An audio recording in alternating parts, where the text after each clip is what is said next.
예, 우리가 그동안에 예수님의 사역과 사도들의 사역에 대해서 여러 시간 동안 7시간에 걸쳐서 이렇게 살펴보았습니다.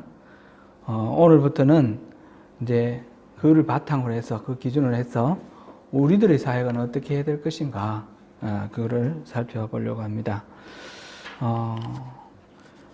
먼저 우리 요한복음 우리 오늘 본문 조금 뒤쪽인데 15장 16절을 우리 한번 찾아보시겠습니다. 15장 16절 같이 읽겠습니다. 시작. 너희가 나를 택한 것이 아니요 내가 너희를 택하여 세웠나니 이는 너희로 가서 열매를 맺게 하고 또 너희 열매가 항상 있게 하여 내 이름으로 아버지께 무엇을 구하든지 다 받게 하려 함이라. 아멘. 주님이 우리를 택한 이유가 뭐라고 했습니까? 주님이 우리를 택해서 세운 이유가 너희로 가서 열매를 맺게 하고 또 너희 열매가 항상 있게 하여 내 이름으로 아버지께 무엇을 구하든지 다 받게 하려 함이라. 우리를 택하신 목적은 열매를 맺도록 하기 위함이다 라고 하였습니다. 우리가 열매 맺는 삶을 살 때 주님이 우리를 구원하신 그 목적이 이루어집니다. 그렇게 될 때 주님의 이름으로 무엇을 구하든지 다 이루어주겠다라고 말씀을 하셨습니다. 아버지 하나님은 예수님의 이름으로 구하는 모든 것을 이루어주시는데 우리 이 말씀 참 좋아하죠. 이 말씀 좋아하는데 그럴 때에 우리가 열매를 맺을 때 그렇습니다. 그러므로 우리는 열매를 맺어야 합니다. 지극히 당연하고 필수적인 삶입니다. 신앙생활은 열매 맺는 삶이 되어야 됩니다. 하나님은 우리를 사랑하셔서 우리에게 사랑을 부어주시려고 우리를 창조하시고 우리를 구원하셨습니다. 우리를 통해서 뭔가 보상을 받고 대가를 받기 위해서 우리를 만드신 것은 아니고 우리를 사랑하시기 위해서 우리를 만드셨습니다. 근데 우리가 이제 하나님 그 사랑을 입게 되면 하나님을 사랑하게 되죠. 하나님을 사랑하는 그 표현이 바로 하나님을 기쁘시게 해드리는 일이고 그것이 우리의 열매 맺는 삶이 됩니다. 신앙이라는 것은 이 두 가지라고 말씀드렸습니다. 하나는 하나님을 사랑하는 것. 하나님을 알고 사랑하는 것. 또 하나는 하나님의 뜻을 분별해서 전 존재로 하나님의 그 사역에 동참하는 동력자의 삶. 이것이 우리 신앙입니다. 사랑의 표현이 바로 열매 맺는 삶이다. 이렇게 표현을 하면 둘 다 이게 서로 분리될 수가 없는 하나다라는 것을 알 수 있습니다. 그런데 열매 맺는 삶에서 우리가 기억해야 될 것은 이 열매는 결코 우리가 열심히 노력해서 맺어지는 그런 것이 아니라는 사실입니다. 요한복음 오늘 15장 5절부터 읽었는데 4절도 한번 읽어보겠습니다. 같이 읽겠습니다. 시작. 내 안에 거하라 나도 너희 안에 거하리라. 가지가 포도나무에 붙어 있지 아니하면 스스로 열매를 맺을 수 없음같이 너희도 내 안에 있지 아니하면 그러하리라. 포도나무에 붙어 있지 아니하면 스스로 열매를 맺을 수 없다 했습니다. 오늘 읽은 5절에서도 마찬가지죠. 나는 포도나무요 너희는 가지라. 그가 내 안에 내가 그 안에 거하면 사람이 열매를 많이 맺나니 나를 떠나서는 아무것도 할 수 없습니다. 주님을 떠나서는 아무것도 이루어지지 않고 주님께 붙어 있을 때 그럴 때 많은 열매를 맺을 수 있다 하는 것을 여기서 말씀하고 있습니다. 이 말씀은 우리가 수도 없이 많이 살펴본 말씀인데 이걸 다시 한번 우리가 이 삶의 구체적인 상황 속에서 이렇게 항상 우리가 기억해야 될 부분입니다. 신앙생활을 오해하고 있는 부분이 있습니다. 우리가 하나님으로부터 말할 수 없는 큰 사랑, 큰 은혜를 받았으니 이제 최선을 다해서 그 은혜의 빚을 갚아 나가야 한다.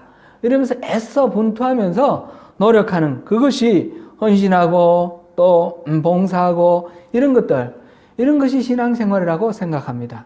그러나 이것은 정확한 의미에서 바른 신앙이 아닙니다. 하나님께서 기뻐하시는 신앙생활은 우리가 수고해서 우리의 노력으로 열매를 맺어드리는 그런 신앙이 아닙니다. 그 열매는 우리의 열매가 될 것이고 그것은 바로 우리의 의가 됩니다. 우리의 의를 만들면 만들수록 하나님을 기쁘시게 해드리는 것이 아니라 점점 하나님을 힘드시게 만듭니다. 암소와 사자 이야기 아시죠? 암소와 사자가 아주 사랑하여서 결혼을 했습니다. 암소가 사랑하는 남편을 위해서 최선을 다해서 일을 하고 노력을 하는데, 특별히 맛있는 음식을 베풀어서 남편을 기쁘게 하려고 온 들판을 헤매면서 좋은 풀을 뜯어다가 식탁에 올려놨습니다. 남편 사자가 먹습니까? 안 먹습니다. 안 먹으니까 우리 남편이 좋아하는 다른 게 있나 보다 싶어서 다른 식물 더 싱싱하고 더 좋은 그런 풀을 뜯어다 바칩니다. 아무리 해도 그 사자는 그 아내가 암소가 주는 그 풀을 먹을 수가 없습니다. 나중에 이제 사자가 생각을 합니다. 내 아내는 음식에 대해서 잘 모르나 보다. 내가 차라리 준비하는 게 낫겠다. 그래서 나가서 하루 종일 뛰어다니면서 이제 사냥을 해서 맛있는 영양을 잡아다가 식탁에 올려놨습니다. 소가 이거 먹습니까? 못 먹습니다. 서로 사랑을 하지만, 서로 목숨을 내어놓을 정도로 사랑을 하지만 상대가 뭘 좋아하는지 모르고 사랑하는 것은 의미가 없다는 것입니다. 우리가 하나님을 사랑하는 것도 마찬가지입니다. 하나님을 위해서 최선을 다해서 이게 바로 하나님이 기뻐하시는 일일 거야 생각하면서 내가 나름대로 최선을 다해서 헌신하고 봉사하고 노력을 했는데, 그것이 하나님이 기뻐하시는 게 아니라면 무슨 소용이 있습니까? 하나님은 무엇을 좋아하시는지, 하나님은 어떤 것을 기뻐하시는지 아는 것이 먼저입니다. 사랑의 표현은 내가 좋아하는 내 식으로 하는 것이 아니라 사랑하는 상대, 그 상대가 무엇을 좋아하는지, 그것이 무엇인지 그것을 아는 것이 절대적으로 필요합니다. 열매 맺는 삶은 바로 거기서부터 시작합니다. 하나님께 붙어 있어야 되고 하나님 뜻이 무엇인가, 그래서 하나님 뜻을 이루어 드리는 것이 열매입니다. 여기서 말하는 열매에 대해서 사람들은 전도를 많이 해서 많은 사람들을 전도하는 것을 가리킨다 이렇게 이해를 하기도 하고, 또는 성령의 열매 있지 않습니까? 9가지. 그렇게 우리 인격이 변화되는 것을 가리킨다 이렇게도 말을 하는데, 어느 하나라고 말할 필요도 없고 꼭 이거라고 국한시킬 필요는 없습니다. 사과나무 열매는 무엇을 맺습니까? 사과를 맺죠. 배나무는 어떤 열매를 맺습니까? 배를 맺습니다. 그죠? 포도나무는 무슨 열매를 맺습니까? 포도를 맺습니다. 예수님께 붙어 있는, 예수님 나무, 나는 나무다, 너희는 가시다 그랬으니까 예수님께 붙어 있는, 예수나무에 붙어 있는 우리는 어떤 열매를 맺겠습니까? 예수님을 맺는 것입니다. 예수님. 예수님의 성품이 우리에게 나타나는 것이기도 하고, 예수님의 사역이 나타나는 것이기도 하고, 예수님 존재가 우리를 통해서 드러나는 것, 그것이 바로 열매입니다. 열매는 하나님과의 친밀한 교제를 통해서 하나님 뜻을 발견하고 그것에 순종하는 것이 필수적입니다. 가지가 포도나무에 붙어 있듯이 우리가 주님께 꼭 붙어 있어야 맺을 수 있는 것입니다. 이 열매에 대해서 우리가 엘리야의 그 사역을 통해서 한번 생각을 해보면 좋겠습니다. 우리도 어떻게 사역을 해야 될 것인가. 엘리야 이야기 우리 잘 아시죠? 이 열왕기상 17장부터 나오는 이야기인데, 엘리야가 이스라엘 왕 아합에게 가서 말을 합니다. 지금 이스라엘에 우상 숭배가 너무 많아가지고 하나님께서 노하셔서 하나님 이름으로 맹세하는데 내가 다시 말하기 전까지는 이슬도 비도 내리지 않을 것이다. 그렇게 말을 합니다. 이건 물론 하나님이 주신 말씀입니다. 왕에게 나가서 그런 이야기를 한다는 것은 상당히 위험하고 어쩌면 목숨을 빼앗길 수도 있는 그런 이야기입니다. 어려운 이야기입니다. 그러나 엘리야는 하나님께 순종해서 그 일을 했습니다. 담대히 그 일을 했고, 과연 엘리야가 말한 대로 그 땅은 가물었고 비가 내리지도 않고 이슬도 내리지 않았습니다. 하나님은 엘리야에게 다시 명령을 내립니다. 동쪽 요단가에 그릿 시냇물로 가서 숨고 그 시냇물을 마시라 하였고, 까마귀를 통해서 먹을 것을 공급해 줍니다. 이제 날이 가무니까 금방 이 그릿 시냇물도 말라버렸습니다. 그랬더니 시돈에 속하고 있는 사르밧이라는 거. 시돈은 외국이에요, 지금 북쪽에. 그 사르밧 있는 데 가서 어느 과부의 집에 가서 숨어 있으라. 그래서 그곳에 가서 숨어 있습니다. 나중에 많은 날이 지나고 난 뒤에 3년이 지나고 하나님께서 엘리야에게 나타나서 땅에 비를 내리겠다라고 말씀하시면서 아합에게 가서 말하라 하십니다. 아합은 그때 눈에 불을 켜고 엘리야를 찾고 있습니다. 잡아 죽여버리려고.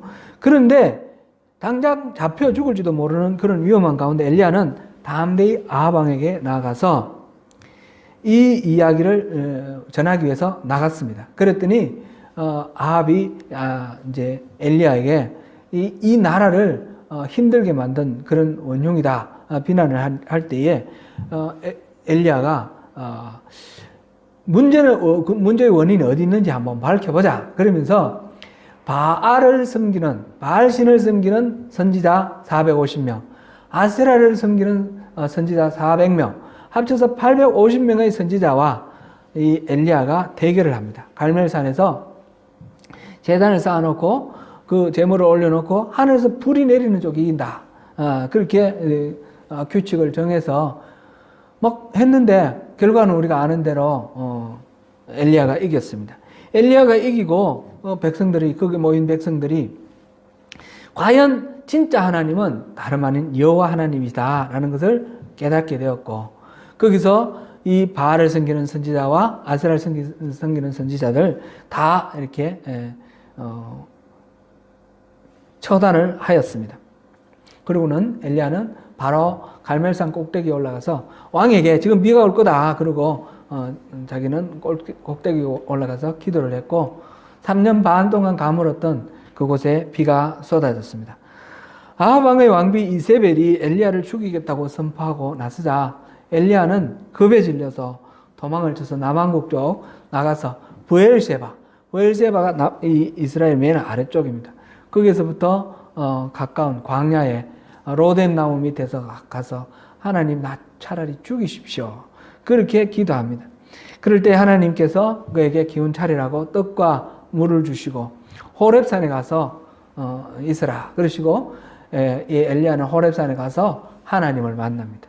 하나님 만나고 다시 소명을 받아서 돌아오는 그런 이야기입니다. 우리는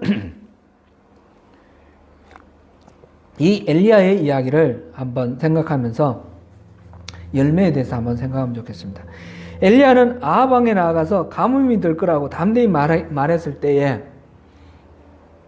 죽음을 무릅쓰고 그 얘기를 했습니다. 얼마나 용기 있습니까? 그죠? 그랬으니까 그 왕에게 그 얘기를 하고 나와서 뭐 그 이상 더 두려운 것이 없으니까 사람들에게 가서 우상을 버리라, 우상을 혁파하라 그러면서 온 나라를 돌아다니면서 회개하라고 요청할 수도 있겠죠. 그렇게 하는 것이 옳았을까요? 아니면 그리 시냇가에 숨어 있으라 하는 하나님의 말씀대로 그리 시냇가에 숨어 있는 것이 옳았을까요? 우리는 그리 시냇가에 숨어 있는 것은 별 볼일 없는 것 같고 아무런 영향력도 없는 것 같습니다. 거기다가 또 이방 나라, 이국의 시돈에 있는 그것도 사르밧 과부의 집에 가서 그렇게 좀 어떻게 구차하게 숨어서 목숨이나 연명하는 그런 모습 보면 참 아무것도 아닌 것 같습니다.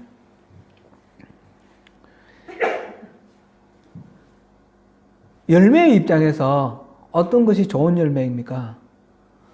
왕 앞에 나가서 담대히 말하는 것이 좋은 열매입니까? 그리 시냇가에 숨어 있는 것이 좋은 열매입니까? 우리는 이것을 그렇게 말할 수가 없습니다. 또 한번 얘기해 보겠습니다. 3년이 지난 후에 그 바알을 섬기는 선지자 450명하고 아세라를 섬기는 선지자 400명 합쳐서 850명하고 대결을 했습니다. 그 자리에서 많은 백성들을 보는 앞에서 하나님이 과연 여호와가 바로 하나님이라는 것을 하늘에서 불을 내려주심으로써 입증을 했습니다. 이 상황 속에서 엘리야가 그 우상을 섬기는 선지자들을 다 죽이도록 그렇게 했습니다. 백성들이 이 엘리야의 말을 따랐습니다. 이것을 치고 나가서 이 왕도 잘못된 거 왕을 뒤집고 이 나라를 혁명으로 이렇게 일으킬 수도 있지 않았을까요? 그런데 엘리야는 그 이세벨이 죽인다. 그러니까 겁이 나가지고 도망을 갔습니다. 도망을 가가지고 로뎀나무 아래서 목숨을 거두어 주십시오. 그렇게 기도하고 있습니다. 우상을 섬기는 선지자들과의 대결, 제가 좀 맞들었지만 비를 오게 하는 그런 기도, 이런 것들 보면서 참 엘리야는 대단히 파워풀한 그런 사람 같은데, 여기에서 어느 것이 더 열매가 더 좋은 열매 같습니까? 기도에서 비를 내리는 것, 또 우상을 섬기는 선지자들을 물리치는 것, 또 로뎀나무 밑에 가서 떡과 물을 먹으라 그럴 때 떡과 물을 먹는 것, 호렙산으로 가라 그래서 호렙산으로 가는 것, 다 이제 있는데 어느 것이 더 귀한 열매 같습니까? 어느 것이 더 바른 풍성한 열매 같습니까? 열매는 다 똑같습니다. 그렇죠? 여기서 그리 시내가에 숨는 거나 또는 물과 떡을 먹고 로뎀나무에서 호렙산까지 걸어서 40일 걸어가는 거나 다 똑같이 하나님의 말씀에 순종해서 가는 것입니다. 하늘에 비를 내리는 거나 또 하나님 왕 앞에 죽음을 무릅쓰고 나가서 담대히 말하는 거나 다 하나님의 말씀을 전하는 것입니다. 이 중에서 그 비를 안 내리게 하는, 가뭄이 드는 거나 비가 오는 거나 이 모든 것들은 누가 하는 일입니까? 엘리야가 하는 일이 아닙니다. 그죠? 하나님이 하시는 일이고 엘리야는 단지 기도만 했을 뿐입니다. 순종만 했을 뿐입니다. 하라고 하시는 대로 순종만 했을 뿐입니다.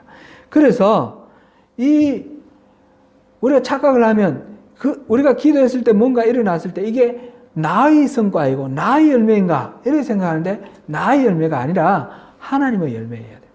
혹시 내가 노력해서 뭔가 이룬 게 있다면 그 나의 열매라면 오히려 우리는 하나님의 열매가 되도록 내 자신을 부인하고 물러나는 것이 중요합니다. 그리고 하나님이 맺어주시는 열매라면 어떤 열매나 다 똑같이 소중한 열매, 풍성한 열매입니다. 열매 중에 우리가 사람이 따서 먹는 그런 것도 가치가 있지만 사람의 눈에 띄지 않고 저절로 혼자 익어서 새들이 쪼아먹고 또 산짐승들이 먹고 그 열매는 나름대로 가치가 있는 것입니다.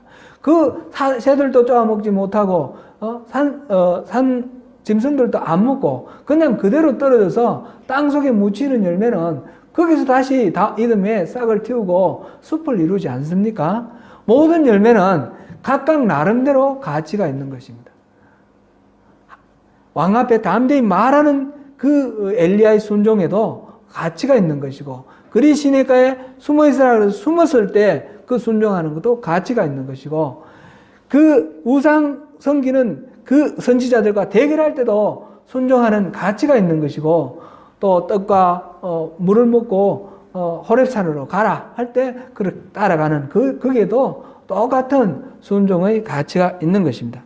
엘리야의 이 모든 일은 모두 귀한 열매입니다. 하나님께 순종할 때 하나님이 엘리야를 통해서 하신 일이 그것으로 드러나고 있기 때문입니다. 열매는 하나님의 뜻에 순종하는 것입니다. 우리는 흔히 열매를 눈에 보이는 가시적인 성과로 평가를 합니다. 그 성과를 위해 애쓰고 분투합니다. 그리고 하나님이 하시는 일의 결과로 나타나는 열매를 두고 자기가 애써 헌신하고 노력한 결과로 간주하고 자기의 공으로 생각하면서 하나님의 영광을 가로채는 그런 경우도 많습니다. 엘리야의 경우를 우리가 계속 생각해 봐야 합니다. 비를 내리게 하신 분도 하나님, 비를 멈추게 하신 분도 하나님, 하늘에서 불이 내리게 하신 분도 하나님, 다 이 모든 일들을 하신 분은 하나님입니다. 엘리야가 한 일은 그저 하나님이 하신 일이 나타나도록 순종하며 기도했을 뿐입니다.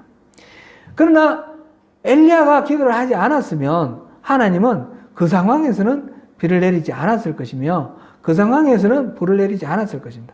물론 다른 방법으로 다른 사람을 통해서나 하겠지만 하나님이 일을 하시는데 필요한 순종이 엘리야의 기도였던 것입니다. 하나님은 우리에게도 마찬가지로 그런 순종을 요구를 하면서 그 순종을 통해서 하나님의 열매를 맺기를 원하십니다. 이 모든 열매가 소중하고 고귀합니다. 흔히 신앙생활을 하면서 우리는 신앙생활을 열매와 연결을 지어서 어떤 상급을 생각을 합니다. 우리 신앙생활 잘하면 이 땅에서 복받고 모든 것이 잘 되어야 된다. 그렇게 생각을 하고 공부 열심히 하면 좋은 학교 가고 좋은 직장 가고 좋은 짝 만나 결혼하고 그런 공부 열심히 하는 거 이런 거 중요하지만 신앙생활 잘해야 된다. 이렇게 말하기도 하고요. 신앙생활 잘하면 이렇게 진급도 잘 되고 신앙생활 잘하면 이 땅에서 부유하게 된다. 그렇게 이 얘기를 하기도 합니다. 물론 하나님께서는 신앙생활 잘하는 사람에게 좋은 복을 주실 것입니다. 그러나 꼭 그런 식으로 현세의 복을 하나님께서 조건으로 이렇게 주시고 그러지는 않습니다. 자기중심적이고 현세구복적인 그런 신앙은 참된 신앙이 아니다. 가짜 신앙이다 하는 것은 우리가 여러 번 살펴본 대로입니다.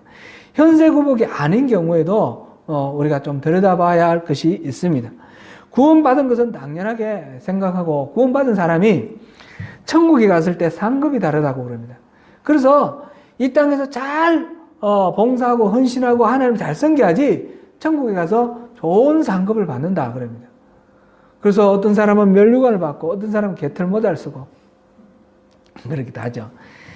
이렇게 상급의 차등이 있느냐, 신앙에 따라 상급의 차등이 있느냐, 그렇게 생각하면 이거는 천국에 대한 오해입니다. 천국은 그런 차별이 없습니다. 고린도전서 3장 10절에서 15절 말씀을 많이 인용을 하는데 거기에는 금, 은, 보석, 나무, 풀, 짚으로 집을 짓는데 이게 불타버리면 화를 받고 그대로 남아있으면 상을 받는다. 그래서 우리가 천국에도 이런 그 결과들이 상급의 차이가 있다. 우리가 구원받더라도 그렇다 하라는데 이 부분은 상급에 대한 차별이 아닙니다. 상을 받을 수 있느냐 없느냐의 그런 구별입니다. 그래서 이거는 나중에 또 기회가 있는 대로 또 다시 보기로 하고 상급에는 차이가 없다 이렇게 생각이 됩니다. 그러면 상급은 그러면 어떤 것인가? 천국에 우리가 이 땅에서 신앙생활을 하면서 받을 상급, 하나님이 주시는 상급은 뭔가? 영생이 상급입니다. 하나님과 함께 하는 것, 하나님을 알고 하나님과 그가 보내신 자를 알고 사랑하는 것이 바로 영생이라 그랬고 그 영생이 바로 상급입니다. 그러니까 하나님이 우리에게 주시는 것은 하나님과 더불어서 하나님 친밀하게 알고 하나님과 함께하는 하나님과 연합을 이루는 그런 삶을 살 수 있게 해주시는 것, 그것 자체가 우리에게 주시는 신앙의 상급입니다.